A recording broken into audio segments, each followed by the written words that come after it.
یوں تو معاشرے میں تقریباً ہر کسی کے ساتھ ہی زندگی میں کوئی نہ کوئی ایسا واقعہ پیش آتا ہوتا ہے کہ جس کی وہ عقلی توجہ نہیں پیش کر پاتا، بھلے ہی وہ اس کی غلط فہمی ہو، وہم ہو یا پھر حقیقت۔ لیکن آج ہم ان تین خاص پوری اسرار واقعات کی بات کر رہے ہیں جن کو لے کر ہمارے دیہاتی علاقوں میں لوگوں نے وہ مکھی پر مکھی ماری ہے کہ سن کر حیرت ہوتی ہے کہ آخر ہر تیسرے بندے کے ساتھ ایک جیسا واقعہ ہی کیوں پیش آتا رہا۔ الغرض ہمارے دیہاتی بزرگ افراد میں شاید ہی کوئی ہو جس نے یہ واقعات یا ان میں سے کوئی واقعہ بیان کر کے اسے اپنی آپ بیتی نہ قرار دیا ہو۔ تو آئیے چلتے ہیں پہلے واقعے کی طرف۔ جناتی لیلا، لیلا کہتے ہیں بکرے کو۔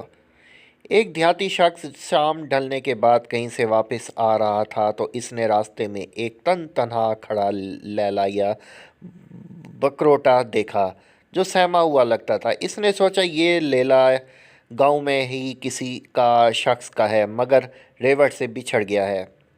چنانچہ اس نے لیلے کو واپس گاؤں لے جانے اور اس کے مالک کے حوالے کر دینے کی نیت سے اسے اٹھا لیا اور گاؤں کی جانب چل دیا۔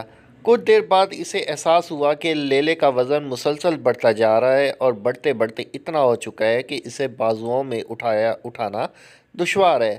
اب جو اس نے لیلے پر نظر دوڑائی تو یہ دیکھ کر اس کا دل دہل سا گیا کہ لیلے کی ٹانگیں اتنی لمبی ہو چکی تھی کہ جہاں سے اس نے لیلے کو اٹھایا تھا وہاں تک زمین پر گھسیٹی جا رہی تھی۔ اس نے گھبراہٹ کے عالم میں لیلے کو زمین پر پھینکا اور گاؤں کی جانب دوڑ لگا دی اور گاؤں سے پہلے پیچھے مڑ کر بھی نہ دیکھا۔ تو اس کے علاوہ دوسرا واقعہ وہ یہ ہے مرشد۔ ایک دیہاتی شخص رات کے وقت کہیں جا رہا تھا کہ راستے کے نزدیک اسے جھاڑیوں سے اپنے کسی دوست یا رشتہ دار کے بلانے کی آواز آئی۔ وہ اس جانب بڑھا کہ شاید اس کے دوست یا رشتہ دار کو کوئی مدد درکار ہے، مگر یہ سوچ کر ٹھٹک سا رہ گیا کہ اسے اس اندھیری رات میں یہاں جھاڑیوں میں اس دوست کا کیا کام۔ وہ الٹے پیروں مڑا اور آیت کا ورد کرتے ہوئے بھاگ نکلا۔ اسی وقت اسے عقب سے آواز آئی، خوش قسمت ہو کہ تمہارے مرشد بہت طاقتور ہیں ورنہ آج تمہاری خیر نہ تھی۔ تو میرے پیر کون سا سیدھے ہیں۔ ایک شخص رات کے وقت کسی انسان راستے پر اپنی گاڑی میں سفر کر رہا تھا کہ اس نے سڑک کے کنارے ایک تنہا خاتون کو دیکھا۔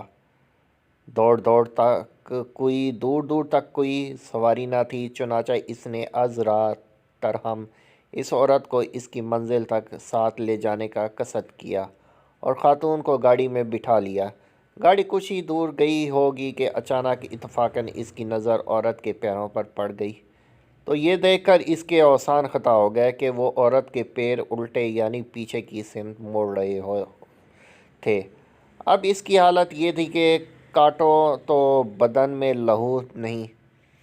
بمشکل 1 میل دور ہی گیا تھا کہ اسے راستے پر ایک مرد دکھائی دیا اور اپنے علاوہ کسی انسان کو وہاں دیکھ کر کچھ اس کی ڈھارس بندھی۔ اس نے گاڑی روکی اور مرد کو اشارہ کیا کہ بیٹھ جاؤ، آپ کو آگے تک چھوڑ دیتا ہوں۔ چنانچہ وہ مرد اس کے ساتھ فرنٹ سیٹ پر بیٹھ گیا۔ گاڑی تھوڑی آگے گئی تھی کہ ڈرائیور نے قدرے گھبراہٹ کے عالم میں اس آدمی سے کہا، یہ جو عورت پیچھے بیٹھی ہے نا، دیکھو اس کے پیر الٹے ہیں۔ مرد نے اپنے پاچے اونچے کرتے ہوئے کہا، تو میرے پیر کون سا سیدھے ہیں۔ یہ واقعات اس بات کی پختہ دلیل ہیں کہ جب کوئی افواہ ایک مرتبہ پھیل جائے تو کیسے لاکھوں در لاکھوں لوگ اسے اڈاپٹ کر لیتے ہیں اور گویا وہ قومی پراسرار واقعے کی شکل اختیار کر لیتی ہے۔ تو آج کی آپ کو کہانی کیسی لگی؟ امید کرتا ہوں کہانی آپ کو مزیدار لگی ہوگی۔ میرے چینل کو لائک اور سبسکرائب کر دیجیے گا۔ تب تک کے لیے اللہ حافظ۔